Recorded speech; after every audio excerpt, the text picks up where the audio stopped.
There are few things in life that's more important to me than the American flag. It represents the freedom that we enjoy, and it was fought for and given to us by the men who have served in the armed forces, and many of them gave their lives.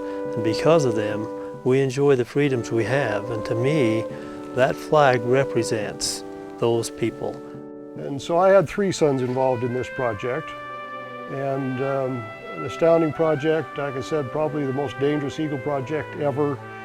And between this project and the flag that Ivan put on the pinnacle a little bit north of there, that touches people's lives. I mean, nearly daily and at least weekly, I hear somebody talk about how driving down the canyon, coming to work every morning, they see that flag and it changes the way they feel about their life, about their country.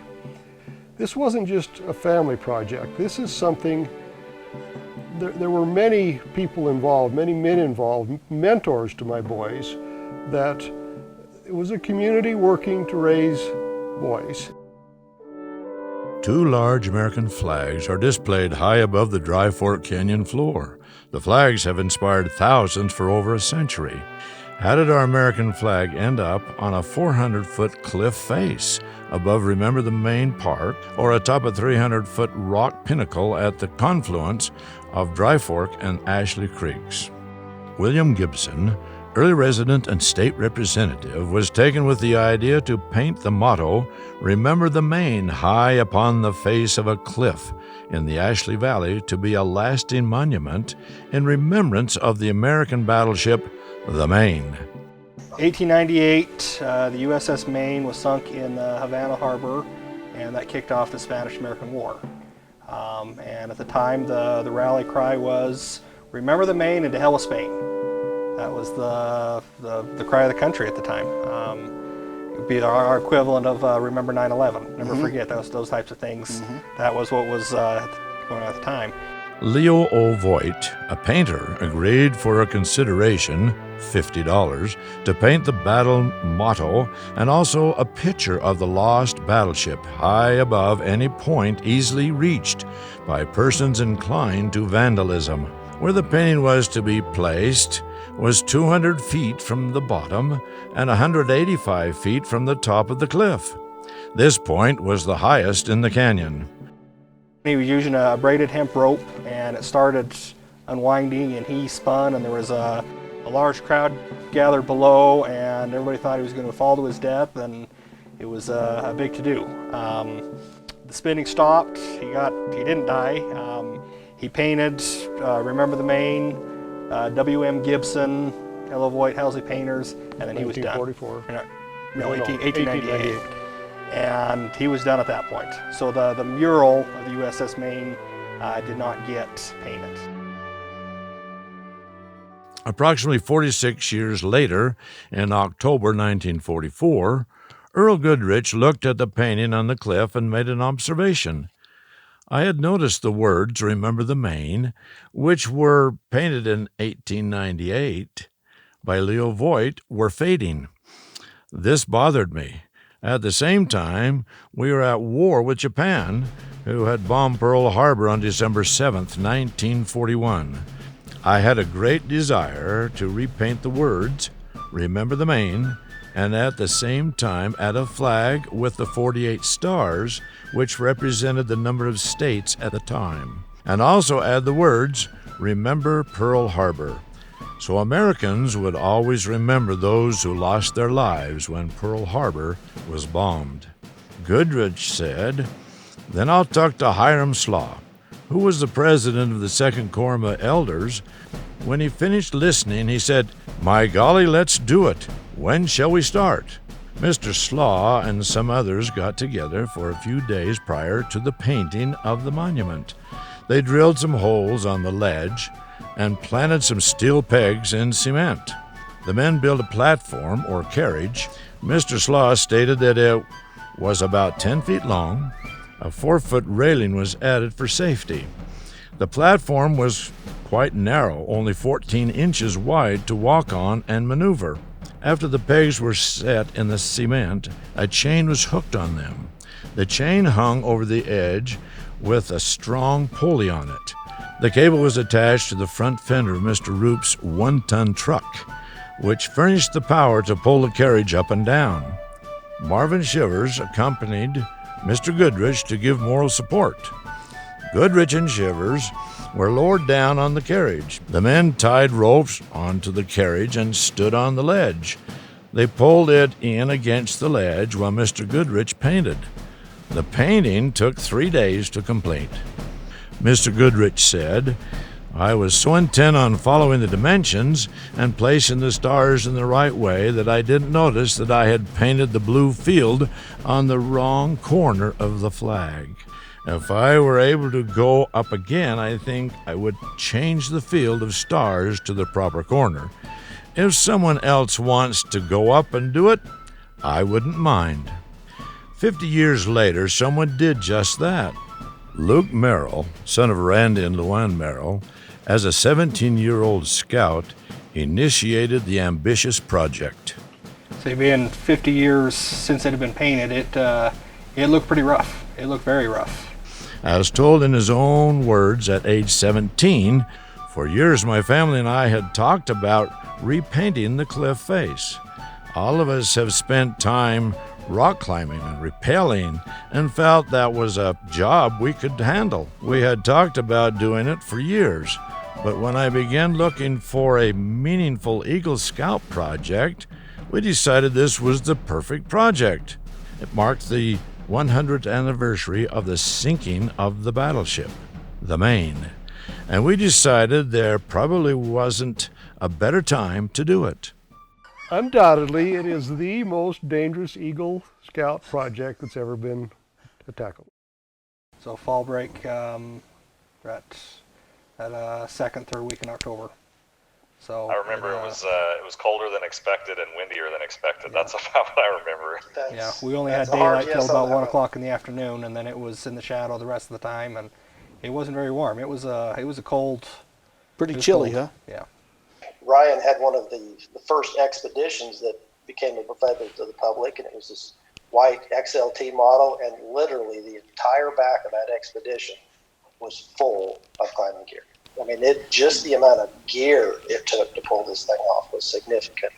When you rappel halfway down that face, that cliff face is overhung. So you lean over to do something and your rope goes this way, and getting into the rock was the problem.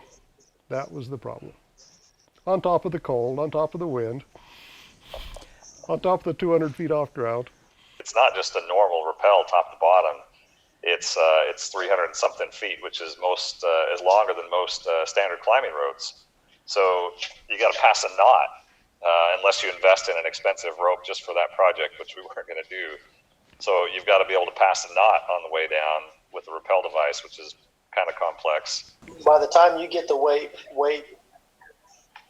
weighted, you were almost literally hanging out over the down canyon lane of traffic. It's a lot more overhung than it looks, definitely. The solution to the overhang, I mean, we were going left and right with the guide ropes that we'd put up and the bolts that we had installed, but we still couldn't reach the rock face without spinning or, to be able to reach it enough to do any kind of detail on it. I mean, you'd be reaching out with a paintbrush and just barely touching the wall. This was a lot of trial and error and a lot of frustration to figure this out. And then once we finally figured it out, I think Luke pulled up some history paperwork on the original painting, and we were reading through it, and they said, "Oh yeah, we had to use somebody at the bottom of the wall to tighten the ropes and pull the painters over against the wall." So we had struggled with it for probably a good part of a day, and then saw in the history that the original painters did the exact same thing. And that brings another point, that it wasn't like we just got to go up there and start painting. We actually had a wire brush and get as much sand and dirt off the face of what we could, and that in itself was probably took us and that one thing I'll say is that flag is a lot bigger than it looks. You get up there, and I mean, it's probably 10 or 12 feet tall. I don't remember how big it is exactly, but there's a lot of material, and so us just trying to lean in and put enough pressure on that wall to be able to even make any difference on getting as much dirt and grime off it as we could to get down to fresh stone was a big deal. Saturday morning dawned threatening to storm, but we started anyway. By about 10, the wind had come up, and it was too dangerous to be on the rock. UEA weekend was over, and we were far from finishing the project. We decided to continue Monday, even though I would miss school. Monday was a clear day, and we started as soon as the sun was on the rock. There is only 3 hours of sunlight on the rock in October, and there is quite a wind most of the time. This made the project more difficult, but safety was our number one concern. Working the rope with cold hands was difficult. During the 1997 project, the volunteers were able to correct Earl Goodrich's earlier regret, painting the stars on the flag on the wrong side. And when Luke was going through the approval process, one of the approvals he needed was through it's on county property, so he had to go to the county commissioners, and so the condition was that they repaint it as it was. It's historically accurate. Mm-hmm. And so we were up there working, and they were just getting to the point of repainting the flag, and Doris Burton, who was the county historian at the time, came up. And she had Earl Goodrich's original memoir of it, and in that he had stated that he hoped if someday somebody ever went up there and to repaint it, that they would fix his mistake and correct it to protocol 15 minutes later, and if she would have showed up 15 minutes later, we would have already been into it. I mean, her timing was just impeccable. Luann played a big role in all of this. I mean, she was there all day, every day. And she had pots of hot chocolate and stacks of sandwiches and was trying to keep everybody warm. But really her role, I am absolutely convinced that it were not for her faith and prayers holding that whole thing steady, that the chances of having that many men so far off the ground for so many days, something would have happened. I think that it was really her that kept it all together. And so the fact was that, so 7 years later, Luke was on a rope, and he was not paying attention the way a knot needed to be formed, and he weighted the rope, and the knot failed, and he fell to his death. I mean, that's how dangerous this project was. I mean, he could have died those 7 years earlier on this project, but it went off practically without a hitch. Until we got up there in the wall, we had no idea that we wouldn't be able to have friction to do it. And so between, just being able to get enough into the wall, I mean, it was still at an arm's reach and was incredibly difficult, along with the wind and the tension and everything, to even get in. And it was one of the most nerve-wracking things I've ever done. I hate to say it, but I was the one that put Ryan, my name, and Luke's name up there, and I was so terrified that I actually painted the J on Yowsi backwards. I mean, I literally could not think straight because it's so nerve-wracking up there. It helps you appreciate Mr. Goodrich and painting the flag on the field backwards. It's just it's a whole different world up there. I mean, I probably would have painted it upside down if it was me too. I mean, when you get up there, your thought process narrows so difficult because of the terror. Tuesday, most of the lettering was finished by 4 o'clock. Karsten and Ryan had been on the cliff many hours and were tired, but the project was very close to completion. They added our names by the other painters, and by 5 o'clock, the project was finished. In the years after Luke's Eagle project, he told me on a couple occasions that a lot of people have a recurring nightmare that wakes them up in the night, and his was he would wake up in a sweat in the middle of the night, startled awake, and the nightmare would have been up there painting and accidentally drop a gallon bucket of red paint and have it run down and smear down the face of the rock. The veterans of foreign wars and the Jensen American Legion Post 124 held a ceremony at the monument During the ceremony, a tribute was paid to those who died in the name of freedom and to acknowledge the young people who restored the Remember the Maine battle cry on the sheer wall in the Dry Fork Canyon. That was impactful to me. These men that had served, that flag had been so precious to them.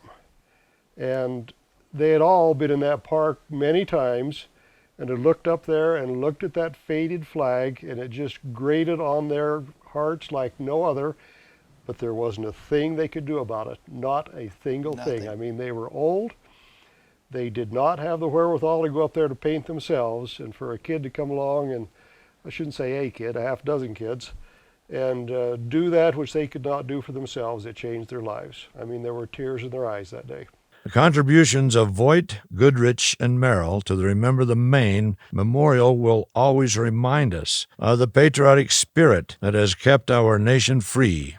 It reminds us, too, that as individuals, the responsibility lies within each one of us to preserve the memories of those who sacrificed their lives and fortunes in the pursuit of freedom for all men. It was a fun project. It was a lot of work, hard work, miserable conditions, but it was gratifying. It's neat to be able to go up there with my sons and go up and say, "Look what your uncle did. I helped with that." That's what we did. It's neat to be a part of something big. Be part of something bigger than just yourselves. Something that lasts. It's special. It's special. I remember coming away from that with a real sense of accomplishment, being able to help Luke out with that project and to commemorate the individuals that are on the wall. And I just remember it. I mean, I still remember it today. It's just definitely one of the more gratifying things that I've done. Definitely very proud to be a part of it, for sure.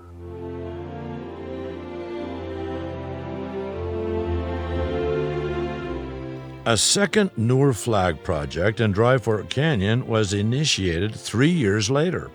In 2000, another eager scout, Ivan Merrill, inspired by his brother's flag painting project, chose to accomplish his Eagle Scout Award by placing a new pole and flag at the Merkley Park Pinnacle. Ivan explained the purpose of his project. About a mile away from my house, there is a flagpole that sits up on a rock about 350 feet off the ground. That would be neat to put a bigger flagpole up there that could support a large flag, and that was the idea was born.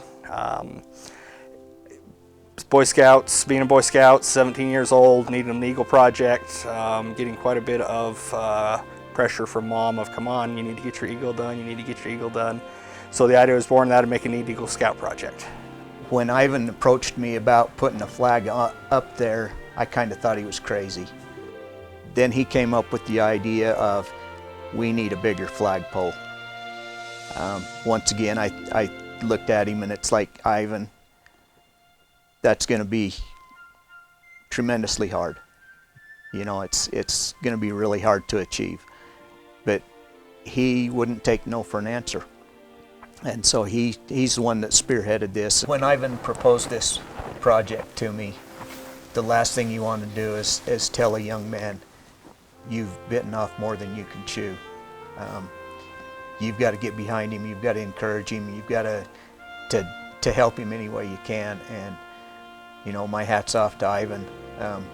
This was his project and he followed through and he did it. And you know, when he told me, I just sat there and it's like, wow, how are we going to do this? How am I going to help him do this? And all it took was just a little encouragement, and it can be done if you've got the will. And that's what's neat about America. If you've got the will, you can do it. Nobody can tell you you can't. Once Ivan received the go-ahead from the Scout officials and the property owner, Doug Murphy, who agreed to maintain the flag once the pole was in place, the project commenced. Ivan reached out to many businesses in the area for donations to complete the project. My father and I spent the day cutting, drilling, and welding, and by the end of the day, we had the flagpole fabricated.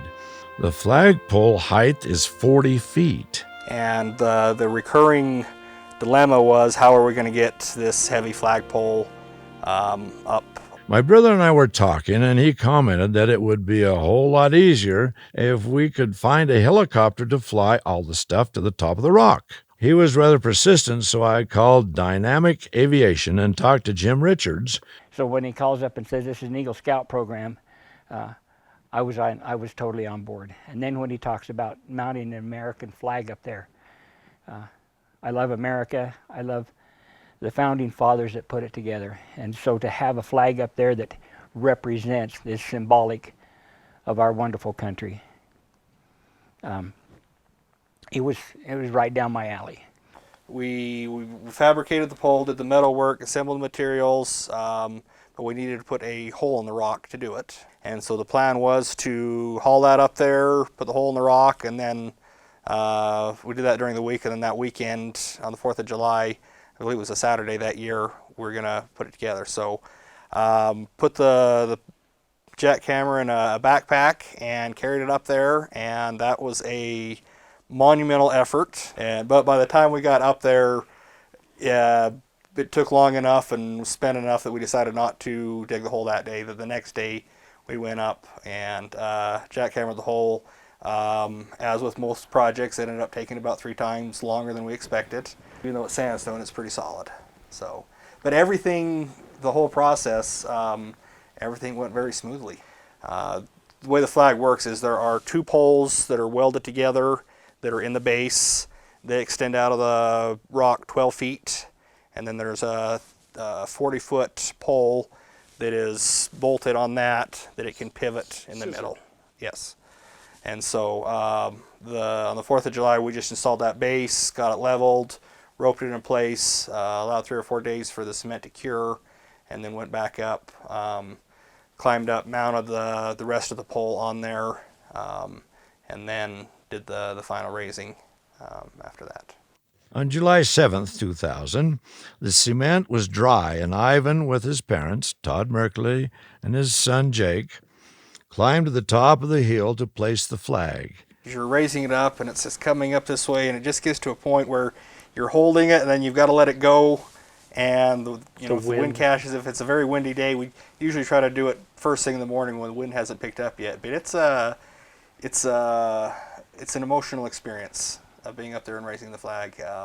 You're on top of the world. You're on this small knoll, and there's nothing all around you. You can see clear down to Ashley Creek and Dry Fork Creek and the confluence there, and you're up a long ways. And then that flag comes up, and just it raises your adrenaline level just a little bit being up there. And then you have it in place, and then, like Doug said, reciting the Pledge of Allegiance, and that it's a special feeling. It's a special moment to be in that setting and feel those things and to do it. It's neat. But it's a very pleasant hike to go up there and put that flag up and stand there with those that go with you and pledge allegiance to the flag and watch it flying on that rock, letting us know that our country is free. With the canyon winds and the height of the pole, the winds whip the large flag around to the point that it must be replaced 2 or 3 times a year. The large flag is 15 feet by 25 feet and very heavy to carry. The flag is carried to the top of the hill in a backpack, and the old flag brought down the same way for a proper flag retirement. Flags cost about $350 a piece if you watch and buy them on sale. It's probably cost about $1,000 a year to keep a flag flying there. As Doug mentioned, there's been 2 flags that have lasted over a year, but there's 2 flags that have only lasted 3 weeks. And it's all dependent on the wind. That's the variable factor. The flags are purchased by donations, which can be made in the donation box as you drive up Dry Fork Canyon or Mountain America Credit Union. You can sit in my yard and you can hear it on a windy day. You can hear that flag snap and pop, and you look up there and you look at it, and it's just such an awesome thing to be a part of. Without it, America wouldn't be America if people like Doug hadn't done what they have for this country. And I think we should honor them and show respect to them. And I think it's something that we're lacking today into that respect. And so it is important. Lately I've been thinking about the young men who gave their lives in my squad unit over there in the infantry and lost their lives over there. And think about the people in World War II and what they went through and the number of them that gave their lives. Many of my my wife's uncles served there and protected our country and our nation and our freedom. So that flag means a great deal to me, and I love seeing it flying there, and I love going up and changing it and keeping it flying. There is nobody in this world that I know that has more love and respect for the American flag than Doug Murphy. This is something that is very special to him, and he shows it. And Doug has been very much a key player over the last 20 years of keeping a flag flying. With the exception of a couple weeks here and there, a flag's flown on that rock nonstop for the last 20 years, primarily due to Doug's dedication. And yeah, I may have had the project to put the flagpole up there, but Doug and his family have definitely taken the torch and ran with it, and have made sure that it continued and continues to go. This isn't an end. This is something that we want to have for as long as we can, have a flag flying up there. It's such a wonderful thing to see. We need to have more statesmanship, more love and respect for each other, more of the basic Christian goals that this nation was founded upon. I hope that people have feelings stir within them, powerful feelings, and I hope that they will take those feelings and put them to action and do something with them, instead of just walking away with a warm feeling to contemplate their lives and to think, what can I do better? And how can I be more patriotic? How can I support my country? And to take that and put it into action. The flags of Dry Fork Canyon. These two magnificent displays of the stars and stripes are located within a half-mile of each other. These bigger-than-life flags have inspired thousands since 1898. These two emblems remind us of all that is beautiful about America. The flags honor our veterans. They underscore our freedoms and what this wonderful United States is all about.